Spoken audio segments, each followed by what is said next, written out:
Praise lord అందరికీ. ఎవరైనా starting prayer చేస్తారా? స్టార్ట్ చేసుకుందాము. ఎవరైనా కానీ స్టార్టింగ్ ప్రేయర్ చేస్తారా? ఎవరైనా?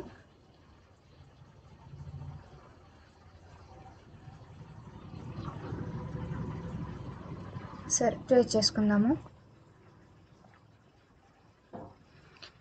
స్తుతి స్తుతి స్తుతి మహాపరిశుద్ధుడా, మహాగణుడా, సర్వోన్నతుడా, సర్వశక్తిమంతుడా ప్రభువా, ఇదిగో ఈ ఉదయకాలం అంతటి కూడా తండ్రి ప్రభువా, నీ సజీవమైన రెక్కల క్రింద మమ్మల్ని కాచి కాపాడినందుకే నీకు స్తోత్రములు ప్రభువా.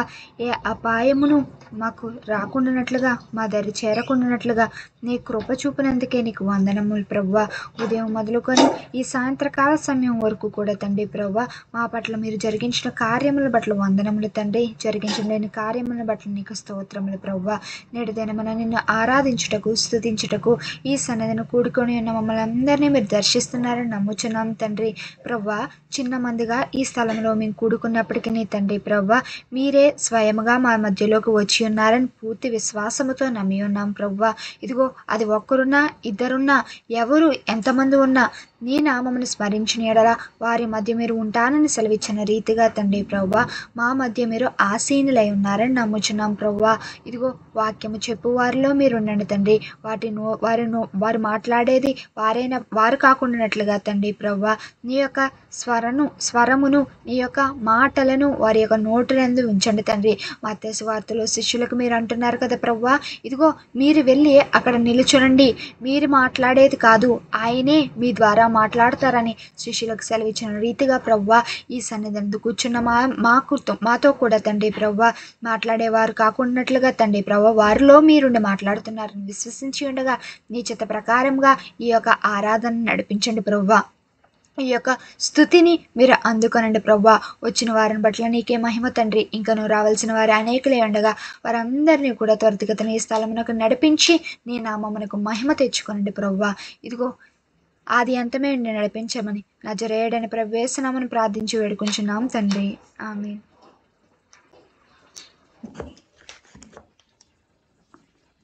పాట పాడతారా? ఎవరైనా పాట పాడతారా?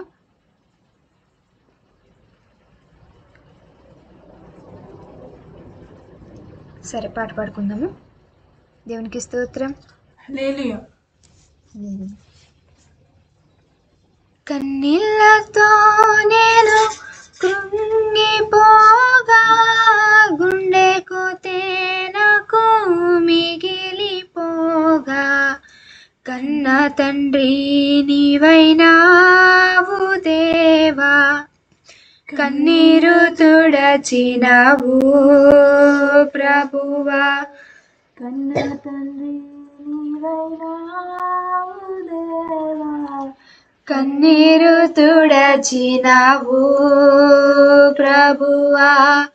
కన్నీళ్లతో నేను కృంగిపోగా, గుండెకు తేనకు మిగిలిపోగా, నా పాప జీవితాన్ని సిలువలో నీవు మోసి నూతన జీవమిచ్చి నీ సాక్షిగా నిలిపితివి.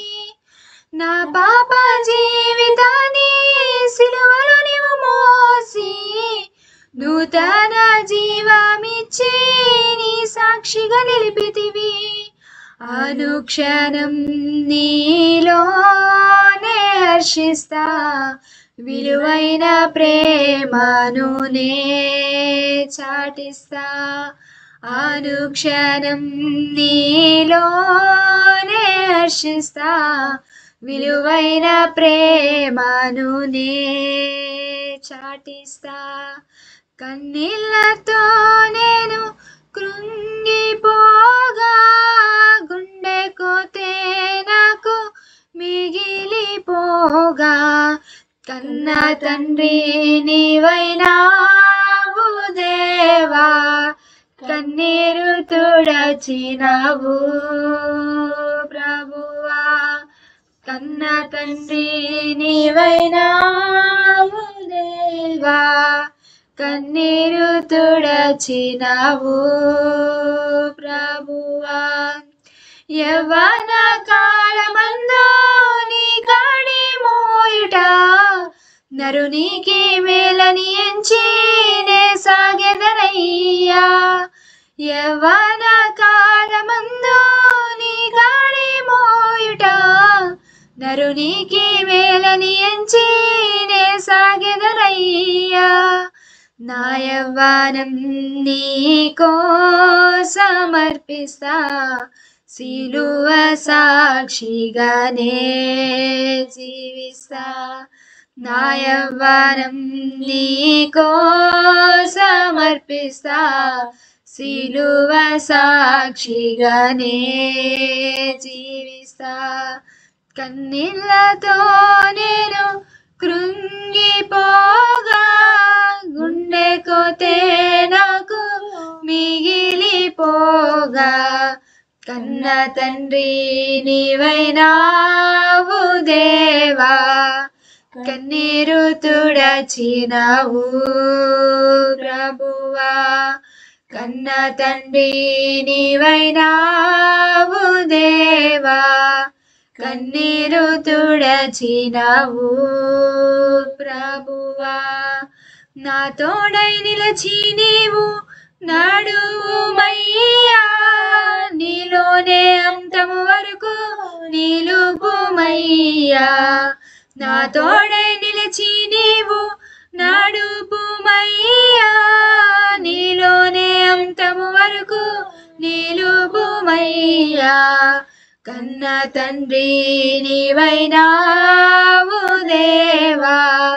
కన్నీరు తుడచినావు ప్రభువా. కన్న తండ్రి నీవైనావు దేవా. కన్నీరు తుడచినావు ప్రభువా. దేవునికి స్తోత్రం. అందరూ ఒకసారి హల్లెలూయా చెప్దామా? హల్లెలూయా హల్లెలూయా హల్లెలూయా హల్లెలూయా. సరే, ఈరోజు మరి ఎవరైనా ఏదైనా షేర్ చేసుకోవాలనుకుంటున్నారా దేవుని గురించిన వాకు?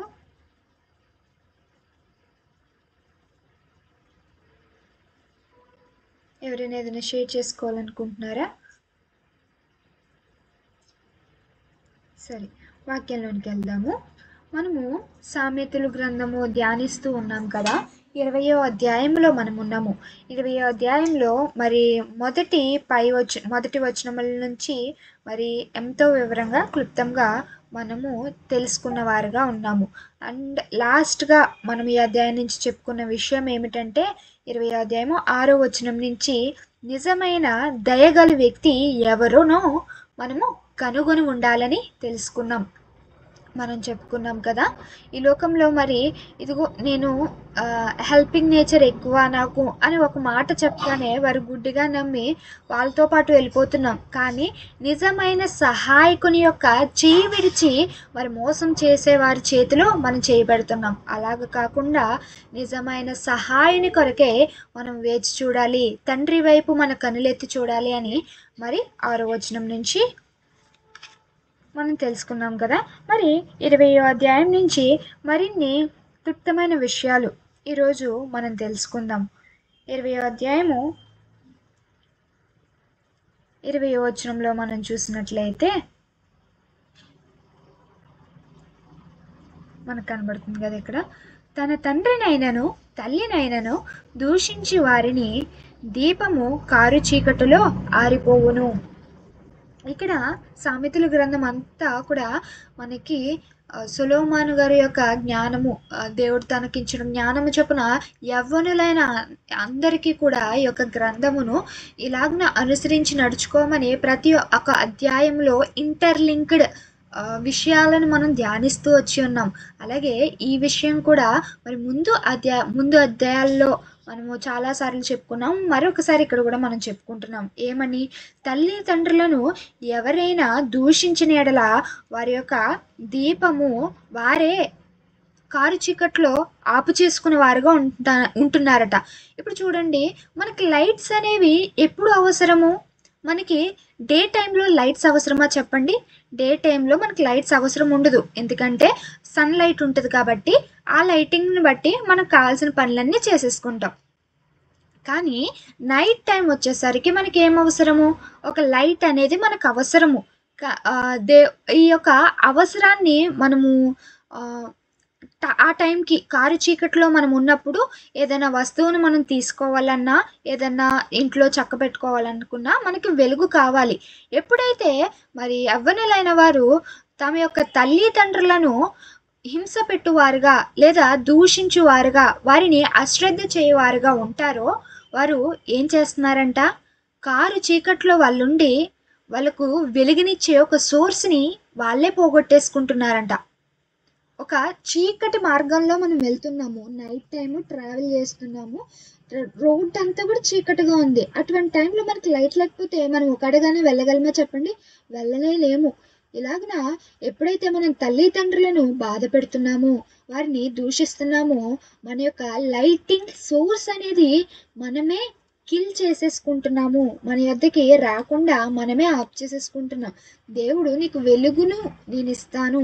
నీవు వేచి చూస్తున్న కార్యంలో నేను నీకు వెలుగును అనుగ్రహిస్తానని చెప్తున్న మన ప్రవర్తనను బట్టి ఆ కార్యాలను మనమే ఆపు చేసుకుని వారుగా, అడ్డు పెట్టుకుని వారుగా ఉంటున్నాం. దేవుడు ఈరోజు సామెతల గ్రంథం 20 అధ్యాయం 20 నుంచి మనకు చెప్తున్నారు కదా, నీవు తల్లిదండ్రులను దూషించవద్దు. ఆయన వెలుగునిస్తుండగా ఆ వెలుగును నీవు పోగొట్టుకోవద్దు అని ఈ యొక్క వచనం నుంచి మనం తెలుసుకోగలము. మరి నిర్గమాకాండంలో కూడా మనకి మాట కనబడుతుంది. అంతేకాదు మనకి 10 ఆజ్ఞల్లో కూడా ఒక ఆజ్ఞ కనబడుతుంది. ఏమని? తల్లిదండ్రులను సన్మానించాలని. నిర్గమాకాండము 20 అధ్యాయం 12 చూసినట్లయితే, నీ దేవుడైన యెహోవా నీకు అనుగ్రహించు దేశంలో నీవు దీర్ఘాయుష్మంతుడగునట్లు నీ తండ్రిని నీ తల్లిని సన్మానించుము. దీర్ఘాయుష్మంతుడగునట్లు అంటే కంప్లీట్ దీవెన అన్నమాట. కంప్లీట్ ఆశీర్వాదము నీ యొక్క లైఫ్లో, నీ కెరియర్లో కానీ, నీ జాబ్లో కానీ, ఎడ్యుకేషన్లో కానీ, వేరే నీ పర్సనల్ లైఫ్లో కానీ నీవు కంప్లీట్ హ్యాపీనెస్, కంప్లీట్ బ్లెస్సింగ్ నువ్వు చూడాలంటే ఫస్ట్ అండ్ ఫార్మోస్ట్ థింగ్ నువ్వేం చేయాలి? నీకు జన్మనిచ్చిన నీ తల్లిదండ్రులను సన్మానించువారుగా నీవు ఉండాలి, గౌరవించువారుగా నీవు ఉండాలి. మత్తయి సువార్త 19 అధ్యాయం 19 మనకి ఏం కనబడుతుంది? నిన్ను వలె నీ పొరుగు వారిని ప్రేమించని కనబడుతుంది. మనము మన పొరుగు వారిని, మన తల్లిదండ్రులనే మనం ప్రేమించలేనప్పుడు మరి మనకు సంబంధం లేని వ్యక్తిని ఎలా ప్రేమించగలుగుతాము? అది పాసిబుల్ అవుతుందా? ఒకసారి ఆలోచన చేయండి. మన ఇంట్లో ఉన్న మనతో పాటు 24/7 మనతో పాటు మనకు కావాల్సినవన్నీ కొనిపెడుతూ మన అవసరాలన్నీ తీరుస్తున్న తల్లిదండ్రులనే మనం ప్రాపర్గా వాళ్ళని ప్రేమించి మంచిగా వారికి సర్వ్ చేయలేనప్పుడు మనకి తెలియలేని వేరొక వ్యక్తిని లేదా ఇరుగు వారిని, పొరుగు వారిని ఎలా ప్రేమించలేము. ఈరోజు మొదటి మాటగా మనం తెలుసుకుంటున్నాము, మన తల్లిదండ్రులను మనము ప్రేమించువారిగా ఉండాలి. లేవికాండము 20 అధ్యాయము 19 ఇలాగునుంటుంది. అక్కడ ఒక మాట, తల్లిదండ్రులను దూషించేవాడట తన శిక్షకు తానే పాత్రుడవుతున్నాడంట. తల్లిదండ్రులను పనిష్ చేస్తూ ఎట్ ద సేమ్ టైం నేనేమనుకుంటాడు, తల్లిదండ్రులు బరువు బాధ్యత నాకు లేదు కదా, నేను లైఫ్ టైం హ్యాపీగా ఉండిపోవచ్చు, నేను నా వైఫ్ నా పిల్లలు వీళ్ళు చూసుకుంటే చాలు, ఇంకా నా తల్లిదండ్రులు అవసరం లేదని వదిలిపెట్టేసి వెళ్ళిపోతున్నారు. కానీ బైబిల్ చెప్తుంది కదా, నీవు వీళ్ళని వదిలిపెట్టేసి దూషించి వదిలించుకోవాలని చూస్తే ఆ పక్కనే నీ యొక్క శిక్ష కూడా సిద్ధమైపోతుంది.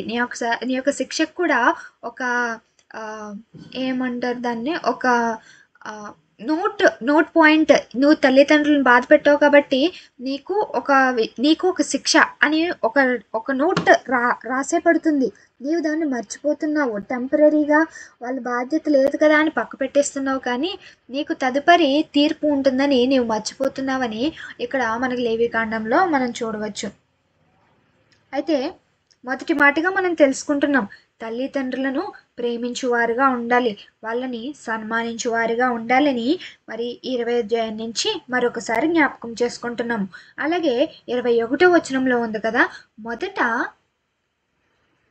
బహుత్వరితముగా దొరికిన స్వాస్యము తుదకు దీవెన నొందకపోవును. ఇక్కడ ఏమనుంది, దీన్ని మనము ఎక్స్ప్లెయిన్ చేసుకోవాలి అనుకుంటే మనము బైబిల్ గ్రంథంలో చెప్పిన ఒక చిన్న ఉపమానం చూద్దాం. అదేంటి, లూకా సువార్త 15వ అధ్యాయము 11 నుంచి 16 వచనములలో ఇక్కడ మనకి ఒక చిన్న ఉపమానం కనబడుతుంది. ఈ ఉపమానం ఏంటి, ఆ వచనములు చదివితే మనకి అక్కడ కనబడుతుంది కదా. అక్కడ మరి ఇద్దరు కుమారులు ఉన్నారట. అయితే ఒక కుమారుడు తండ్రి వద్ద నుంచి వచ్చిన తన స్వాస్థ్యమును, తనకి రావాల్సిన ప్రాపర్టీ ఏదైతే ఉందో తను తీసుకొని తండ్రి వద్ద నుంచి వేరే చోటుకి వెళ్ళిపోయాడట. వెళ్ళిపోయినప్పుడు తన దగ్గరున్న తండ్రి ఇచ్చిన ఆస్తి అంతా కూడా మెల్లమెల్లగా క్రమంగా ఖర్చు పెడుతూ మొత్తం అంతా ఖర్చు పెట్టేశాడంట. తనున్న దేశంలో కరువు వచ్చేసిందంట. ఒక స్పాన్ ఆఫ్ టైం తర్వాత కరువు వచ్చినప్పుడు తన దగ్గర ఏదైనా కొనుక్కోవడానికి తన దగ్గర ఉన్న ఆస్తి అంతా ఖర్చు పెట్టేశాడు. అలాగే సహాయం చేయడానికి కూడా వేరే వాళ్ళ దగ్గర కూడా ఏం లేదు, ఎందుకంటే దేశం అంతా కరువు ఉంది కాబట్టి. తన దగ్గర ఎటువంటి సిచ్యువేషన్లోకి వచ్చాడంటే, పందులు పెంచే స్థలంలోకి వెళ్ళి అక్కడ పట్టు తిందామన్నా కూడా ఆ ఒక పందులు పెంచే వాళ్ళు వచ్చి తినడానికి అది కూడా ఎలా చేయట్లేదు. అంత దీని స్థితిలోకి వచ్చేసాడంట.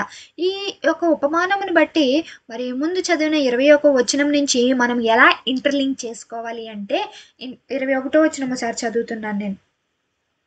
మొదట బహుత్వరితముగా దొరికిన స్వాస్థ్యము తుదకు దీవెన నొందకపోవును.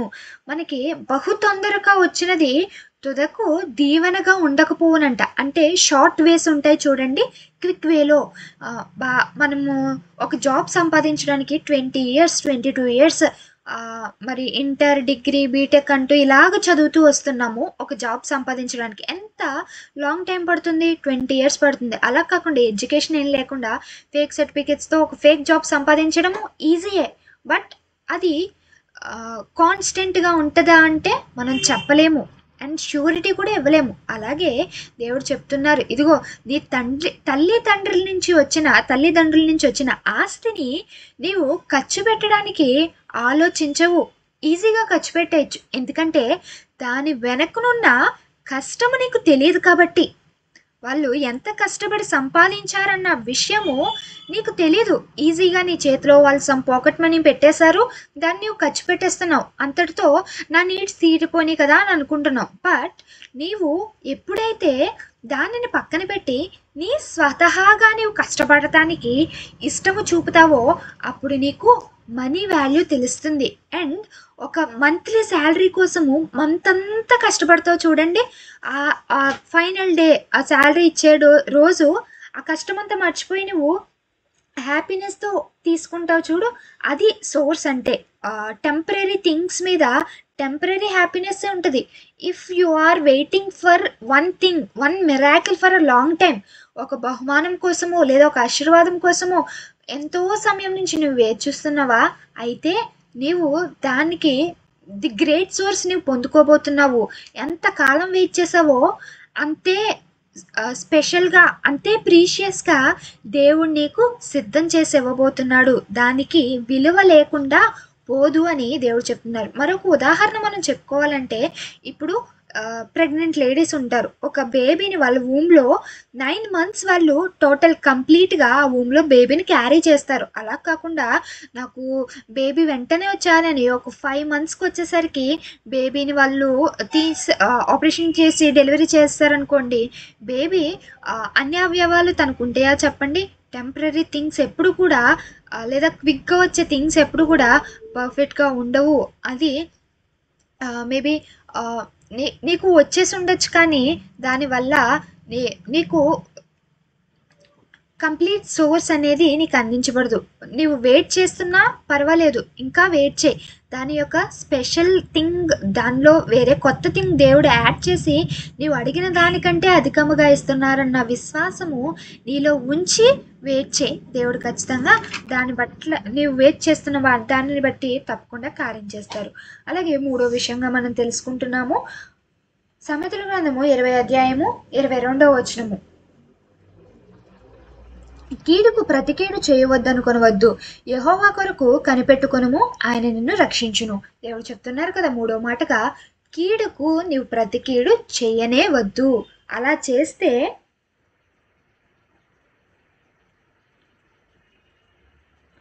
అలా చేస్తే నీవు శిక్ష విధించువాడుగా అవుతావు. నీ పని అది కాదు. శిక్ష విధించుట లేదా తీర్పు తీర్చుట అనేది యెహోవా వశము. అది దేవుని పని. నీవు ఒకరు నీకు హామ్ చేశారు కదా, వీళ్ళకి ఇలాగే జరగాలని కానీ, వీళ్ళని ఎదురుదెబ్బ తీద్దామని కానీ, కీడుకు ప్రతి కీడు ఎప్పుడు చేయవద్దు. ఇంకా నీవు చేయాలనుకుంటే కీడుకు మేలు చేయి. ఒకరు నీకు హామ్ చేసినా వారికి నువ్వు మంచే జరగాలని కోరుకో తప్ప, మంచే చేయాలి తప్ప కీడుకు ప్రతి కీడు చేయవారుగా మనం ఉండకూడదు. మొదటి దశలో రాసిన పత్రిక 5వ అధ్యాయం 15వ వచనంలో ఇలా ఉంటుంది. మనుషులు అందరి ఎడల మేలైన దానిని చేయుడి. అందరి ఎడల, కొంతమంది పట్ల మాత్రమే కాదు దేవుడు చెప్తుంది. నీకు నీ యాంటీస్ అయినా, లైక్ నీకు వ్యతిరేకంగా ఉన్న వాళ్ళకైనా లేదా నీకు అనుకూలంగా ఉన్న వారికైనా ఏ వివాదమును నీవు చూపకుండా, ఏ డిఫరెన్షియేషన్ నువ్వు పెట్టుకోకుండా అందరికీ మేలైనదే నువ్వు చేసుకుంటూ వెళ్ళాలని దేవుడు మనకి ఈరోజు సెలవిస్తూ ఉన్నారు. రోమపత్రిక 12వ అధ్యాయము 19వ వచనంలో కూడా ఈ మాట మనం చూస్తాం. మీకు మీరే పగ తీర్చుకొనుకుడి, అది మీకు హాని. మనకు మనమే పగ తీర్చుకునే వారుగా మనం ఉండకూడదు. మరి హెబ్రీ పత్రిక 10వ అధ్యాయము 30వ వచనంలో కూడా ఇదే మాట మనం చూస్తున్నాం.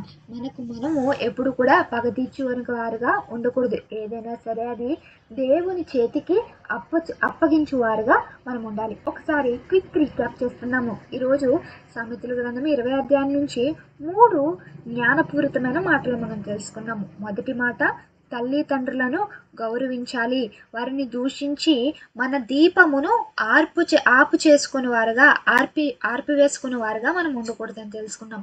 రెండవ మాటగా, ఏదైనా సరే లాంగ్ టైం నుంచి మనం వెయిట్ చేస్తున్నప్పటికీ దాని యొక్క స్వీట్నెస్, దాని యొక్క ఫలం కూడా అంతే అధికముగా, అంతే ప్రీషియస్గా తిరిగి మనకు వచ్చునన్న విశ్వాసముతో దేవుని ఎదుటి వేచి చూచి ఉండాలని తెలుసుకున్నాము.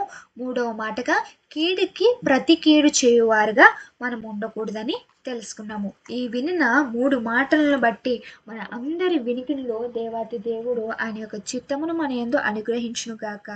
ఆమేన్. ఈరోజు మరి 40 డేస్ లెంట్ డేస్ సిలువ ధ్యానాలు స్టార్ట్ కాబోతున్నాయి కదా.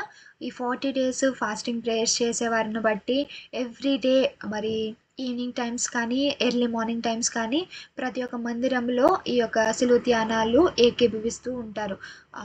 మరి వాక్యం అందించే వాక్యోపదేశకులను బట్టి కానివ్వండి, వేరే ప్రతి ఒక్క అంశమును బట్టి ఈ యొక్క లెంట్ డేస్ను బట్టి ప్రేయర్ చేద్దాం అనుకున్నాం కదా. ఎవరైనా ప్రేయర్ చేస్తారా? ఎవరికైనా ఏమైనా ప్రేయర్ రిక్వెస్ట్ ఉన్నాయా? సరే, ప్రేయర్ చేసుకుందాము. స్తుతి స్తుతి స్తుతి స్తుతి స్తుతి మహాపరిశుద్ధుడా, మహాగణుడా, సర్వోన్నతుడా, సర్వశక్తిమంతుడా, నీ మహోన్నతమైన నామను బట్టి నీకు అనేక వందనములయ్యా. వేలాది స్తోత్రములు ప్రభువా. మరొక దినమున నీ సన్నిధిన నీ సజీవ వాక్యము వినుటకై నీ సహాయమును అనుగ్రహించిన ప్రభువా, నీకే స్తోత్రములయ్యా. ప్రభువా, మాట్లాడింది నేనైనప్పటికీ మాట్లాడించినది మీరని నమ్ముచున్నాం ప్రభువా. నీ నోటి వాకుని మాకు అందించి ఉన్నారని విశ్వసించి ఉన్నాం ప్రభువా. ఈరోజు చెప్పబడిన 3 ప్రత్యేక అంశములను కూడా మా యొక్క హృదయముల్లో భద్రపరుచుకున్నాం ప్రభువా. మీరు అంటున్నారు, వాక్యములను మీ నుదుటి బాసికముల వలె కట్టుకొనడని సెలవిచ్చారు తండ్రి. ప్రభువా, నుదుటికి బాసికము కట్టుకుంటే ఎదుటి వారికి ఎలాగున కనబడుతుందో, ఎప్పుడైతే మేము ఈ వాక్యమును మా యొక్క నుదుటి మీద కట్టుకుని వారిగా ఉన్నట్లయితే, మా యొక్క ప్రవర్తనలో ఆ వాక్యను అనుసరించే వారిగా మేము ఉన్నట్లయితే, ఎదుటివారికి మీ ప్రేమను చూపువారుగా మేము మారుతాం ప్రభువా. ఎదుటివారికి నీ కుమార్తెలుగా, నీ కుమారులుగా మేము పిలువబడుతూ ఇదిగో నీ సువార్థికులుగా ముందుకు సాగగలం ప్రభువా. అటు విధముగా ప్రభువా, ఈరోజు వాక్యమును మేమందరము కూడా మా హృదయం అనే పలకల మీద ఆ వాక్యమును ముద్రించుకొని మా జీవితంలో అనుచరణలో పెట్టగల భాగ్యమును అనుగ్రహించండి ప్రభువా. తల్లిదండ్రులను దూషించువారుగా మేము ఉండవద్దు ప్రభువా.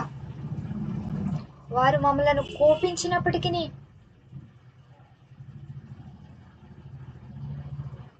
దానిని మేము అర్థం చేసుకునే వారుగా ఉండే నీ సహాయం ఇయ్యండి ప్రభువా. ప్రభువా, రెండవ మాటగా మీరు అంటున్నారు,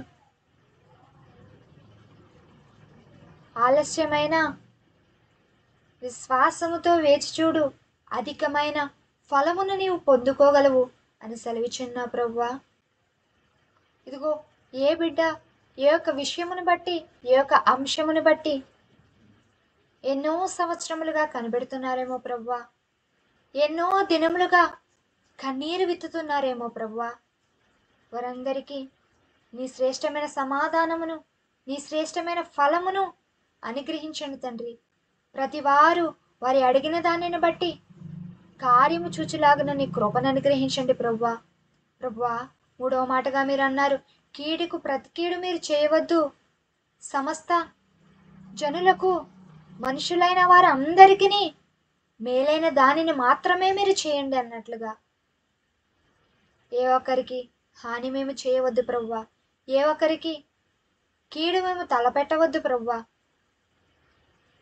శిక్ష విధించేవారు మేము కాదు ప్రభువా. ప్రభువా, నీవు చెప్పిన రీతిగా మేము నడుచుకునే భాగ్యమును, నీ కృప చొప్పున నడిపించే దీవెనను మాకు అనుగ్రహిస్తున్నారని నమ్మిక కలిగి ఉన్నాం ప్రభువా. ప్రభువా, ప్రతి దినము కూడా ఒక ప్రత్యేకమైన ప్రార్థనా అంశం మీద ప్రార్థించగల భాగ్యమునిచ్చిన ప్రభువా. బుధవారము నుంచి 40 దినముల శిలువ కాల ధ్యానములు ప్రారంభము కావచ్చుండగా తండ్రి, ఇదిగో ఈ 40 దినములు కూడా ఉపవాసము ఏకీభవించు వారిని బట్టి ప్రార్థన చేస్తున్నాం ప్రభువా. ప్రతి ఒక్కరిని నీవు జ్ఞాపకం చేసుకోనండి. ఏ బలహీనత వారి దరి చేరకున్నట్లుగా నీ కృపను అనుగ్రహించండి ప్రభువా. ఉపవాసం ఉన్నప్పుడు శోధకుడు వారి యొద్దకు వచ్చినేమో ప్రభువా. ఇదిగో ప్రభువా, మీరు ఉపవాసం ఉన్నప్పుడు కొండ మీద కూర్చున్నప్పుడు అపవాది మీ వద్దకు వచ్చి, ఇదిగో ఈ రాళ్లను రొట్టెలుగా చేసుకుని తిను అని అంటున్నాడు ప్రభువా.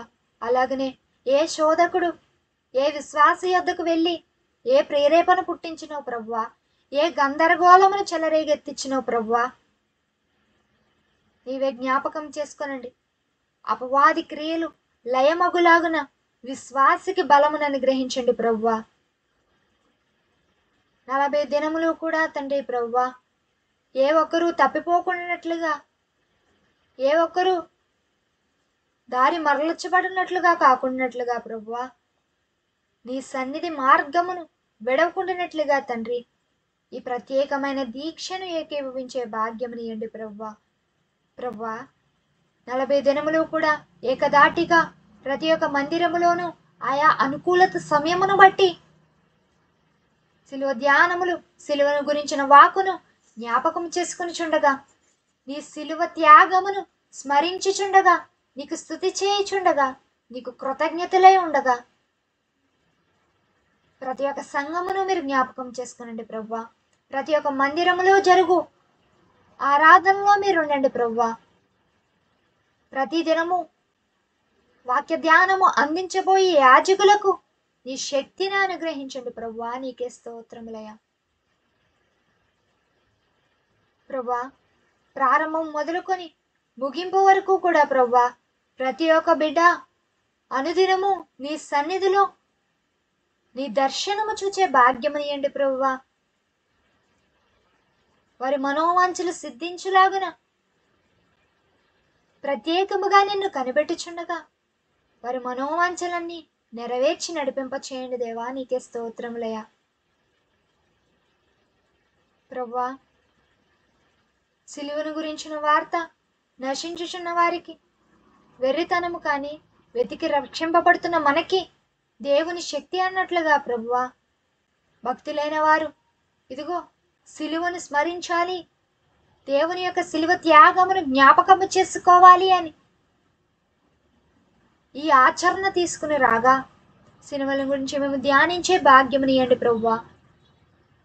ఇదిగో ఆ సిలువలో నీవు మా కోసం చేసిన త్యాగాన్ని దగ్గర ఉండి చూచులాగన నీ కృపను అనుగ్రహించండి ప్రభువా. ప్రభువా, ఈ ప్రత్యేకమైన దినముల్లో అనేకులు దేవుని అనుభవము పొందుకోగలరు ప్రభువా, అనేకులని స్వరము వినగలరు తండ్రి, అనేకమైన కార్యములు వారి జీవితంలో చూడగలరు ప్రభువా. అటు విధముగా ప్రతి ఒక్క బిడ్డను మీరే సిద్ధపరచండి తండ్రి. నీకు సమయమును కేటాయించులాగున వారి యొక్క దినచర్యను సరిచూచుకొనగల కృపను ప్రతి ఒక్కరికి అనుగ్రహించండి ప్రభువా. ఇటు విధముగా సమస్త విషయములను మీరు జ్ఞాపకం చేసుకోనండి తండ్రి. ఈరోజు నీ సన్నిధికి వచ్చిన ప్రతి ఒక్క బిడ్డను వారి యొక్క అంతరంగమందు చేస్తున్న ప్రతి ఒక్క ప్రార్థనకు నీ ప్రత్యేకమైన జవాబుని అనుగ్రహించండి ప్రభువా. నీకే స్తోత్రములయ్యా. ఎవరికి ఏ ప్రార్థన అవసరత ఉన్నదో మీరు ఎరిగి ఉన్నారు ప్రభువా. ఆ ప్రార్థన అవసరతను బట్టి నీకు విన్నపించుకునిచుండగా, నీకు మొరపెట్టుచుండగా నీవే సమాధానమును అనుగ్రహించండి అయ్యా. నీకే స్తోత్రములు ప్రభువా.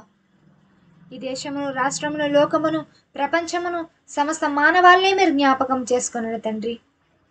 ప్రతి ఒక్కరి పని పాటల్లోనూ నీ కృపను తోడించండి ప్రభువా. నేటి దినమును ఇదిగో విజయవంతముగా మేము పూర్తి చేసుకునగల భాగ్యమును అనుగ్రహించిన మా ప్రభువా, రేపటి దినమును మరలా తిరిగి ప్రారంభించుండగా పని పాటలకు వెళ్ళే వారికి నీవు తోడే నేడే నడిపించండి తండ్రి. విద్యలకు వెళ్ళే వాళ్ళకి ప్రయాణముల్లో నీ సహాయమును అనుగ్రహింపచేయండి తండ్రి. సమస్త విషయముల్లో నీ కృపను తోడించి మరలా తిరుగు సాయంత్రమున నిన్ను స్తుతించే భాగ్యమును మా ఎల్లరికను ధారాళముగా అనుగ్రహిస్తున్నారని నమ్మిక కలిగి ఉండగా ప్రార్థనలో అడిగి ఉన్నవన్నీ కూడా పొందుకున్నామని సంపూర్ణ విశ్వాసముతో నజరేయుడైన ప్రభుయేసు నామమున అతి మిక్కిలి వినపూర్వకంగా అడిగి వేడుకొంచున్న మా ప్రియ పరలోకపు తండ్రి, ఆమేన్. పరలోకముందున మా తండ్రి, నీ నామం పరిశుద్ధపరచబడును గాక, నీ రాజ్యం వచ్చును గాక, నీ చిత్తం పరలోకము నెరవేర్చబడిన నెరవేర్చబడును గాక. నేడు మనకు ఆహారం మాకు దయచేయం, మేము ప్రార్థన చేసిన ప్రకారం మా ప్రార్థన క్షమించము, మమ్మను శోధనలోనికి తేకాకి నుంచి తప్పించము. రాజ్యము, శక్తి, మహిమారంతరం నీవే నావు తండ్రి, ఆమేన్. प्रवेश रक्तम चेम अपवाद करेक्लम, प्रवेश रक्तम चेम अपवाद करेक्लम, प्रवेश रक्तम संपूर्ण विषయం अपवाद कलेलకంతకాల నాశనం. హల్లెలూయా, హల్లెలూయా, హల్లెలూయా. స్తోత్రం, స్తోత్రం, స్తోత్రం. ఆమేన్, ఆమేన్, ఆమేన్.